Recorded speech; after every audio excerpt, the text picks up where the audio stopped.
Welcome to the CISO Daily Update. Columbus City Cyberattack. Feds lead probe as council vows transparency. The Columbus City Cyberattack in July 2024 has drawn federal attention, with the FBI and Homeland Security leading investigations. City council members, including Nicholas Bankston, are emphasizing public safety and urging residents to stay vigilant. The personal data of residents has been compromised, and the city is providing free credit monitoring services.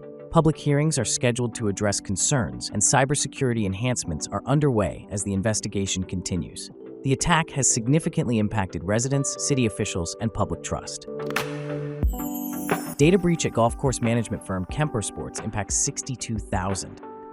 Golf course management firm KemperSports disclosed a data breach affecting over 62,000 individuals, primarily current and former employees.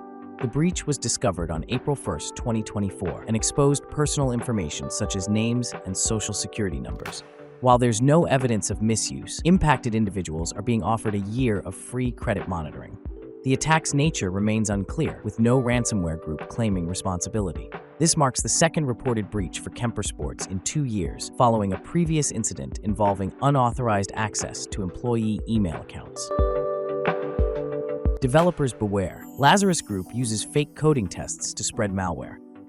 Cybersecurity researchers discovered new malicious Python packages used by the Lazarus Group to target developers under the pretense of coding tests. These packages were found on GitHub and public repositories like NPM and PyPI, and contained hidden malware embedded in modified versions of popular libraries such as PyPerClip and Pyrobase. The malware, often obscured in base64 encoded strings, connects to a command and control server to execute remote commands. The campaigns are linked to the North Korean Lazarus Group, which tricks developers into running these packages by masquerading them as urgent coding assignments or job interview tasks. This tactic leverages fake job interviews and coding challenges to bypass security checks and infect systems. Hackers use fake domains to trick Trump supporters in trading card scam. Hackers are targeting supporters of former President Donald Trump by creating fake websites and phishing campaigns related to his digital trading cards. These scams involve typo squatting, where fake domains closely resemble legitimate ones, tricking users into revealing sensitive data or installing malware. Cybercriminals are using emails with malicious links promoting limited-time offers to deceive collectors. This isn't the first time Trump-related scams have surfaced, with similar incidents involving fake donation sites and cryptocurrency theft. Users are advised to double-check URLs and be cautious of unsolicited emails. Intel informs customers about over a dozen processor vulnerabilities.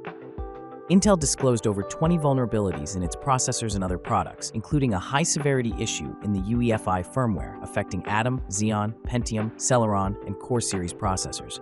These flaws could lead to local privilege escalation, DOS attacks, and information leaks. A separate vulnerability impacts the RAPL interface, leading to potential information disclosure. Additionally, Intel's RAID web console software contains 9 medium and low-severity flaws that could result in DOS attacks and privilege escalation. Customers are urged to install the latest firmware and microcode updates to mitigate these risks. Chrome 128 update resolves high-severity vulnerabilities. Google issued a Chrome 128 security update that addresses 5 vulnerabilities, 4 of which were discovered by external researchers. These critical concerns include a memory buffer overflow in SKIA CVE 2024-8636, use after free flaws in Media Router CVE 2024-8637, and autofill CVE 2024-8639, and type confusion in the V8 JavaScript engine CVE 2024-8638. The Chrome 128.0.6613.137 and 138 update is now available for Windows, macOS, and Linux. Google has yet to report any active exploitation of these flaws. ICS Patch Tuesday, advisories published by Siemens, Schneider, ABB, CISA.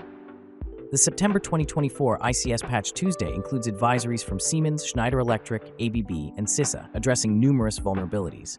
Siemens released 17 advisories, including critical flaws like an authentication bypass in industrial edge management and remote code execution vulnerabilities in Somatic products. Schneider Electric addressed 2 issues, including a high-severity privilege escalation in Vigio Designer. ABB's advisory covers medium-severity DOS issues in Rillian protection relays. CISA issued 4 advisories, notably covering critical vulnerabilities in Viessmann climate solutions and high-severity bugs in SCADA web server and Rockwell automation products. researchers hacked EV car chargers to execute arbitrary code.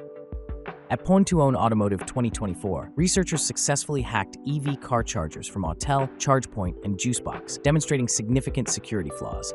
They exploited vulnerabilities in the Autel Maxi charger, including CVE 2024-23958 and 959 and CVE 2024-23967. The hacks allowed arbitrary code execution, revealing weaknesses in the firmware's handling of Bluetooth, firmware updates, and protocol connections. Researchers used techniques like return-oriented programming to bypass security measures. Autel has addressed these issues in firmware v1.35.00 by adding bounds checks and removing the backdoor token. Rogue WHOIS server gives researchers superpowers no one should ever have. Benjamin Harris of Watchtower discovered a major security issue by acquiring the expired domain .mobileregistry.net, once used for .mobi WHOIS queries. This rogue WHOIS server, which received millions of queries from various major entities, allowed Harris to potentially manipulate HTTPS certificate issuance, track email activity, and exploit vulnerabilities in WHOIS clients. By redirecting queries from government, security, and academic institutions, Harris demonstrated significant flaws in WHOIS trust and security processes. Autel and other affected parties have taken steps to address these issues. Cybernews Business Digital Index reveals major shortcomings in corporate customer data security. The Cybernews Business Digital Index reveals significant cybersecurity weaknesses in corporate customer data security worldwide, with 63% of companies scoring a D or worse. The index assesses businesses based on their online security, using data from external sources, and provides insights to improve security practices. Notably, healthcare companies struggle the most, with 48% scoring an F, while crypto wallet providers fare better but still face challenges. SSL configuration issues are the most common problem, affecting 99% of organizations. The report highlights widespread vulnerabilities, including phishing, malware, and employee password reuse. So you paid a ransom demand, and now the decryptor doesn't work. Organizations facing ransomware attacks may find themselves in dire situations even after paying the ransom for a decryptor that ultimately fails to work. Recent incidents highlight the frustration of executives who, after paying to regain access to their encrypted files, received ineffective decryptors, exacerbating their stress and operational challenges. Ransomware negotiators, like GuidePoint Security, emphasize that paying a ransom does not guarantee data recovery, as the criminals involved may provide faulty tools or cease communication altogether. While some sophisticated ransomware groups have technical support teams, others lack the necessary skills, leading to varying outcomes for victims. Thanks for listening. Remember to subscribe to our newsletter at CISOheadlines.com. Until next time, stay curious.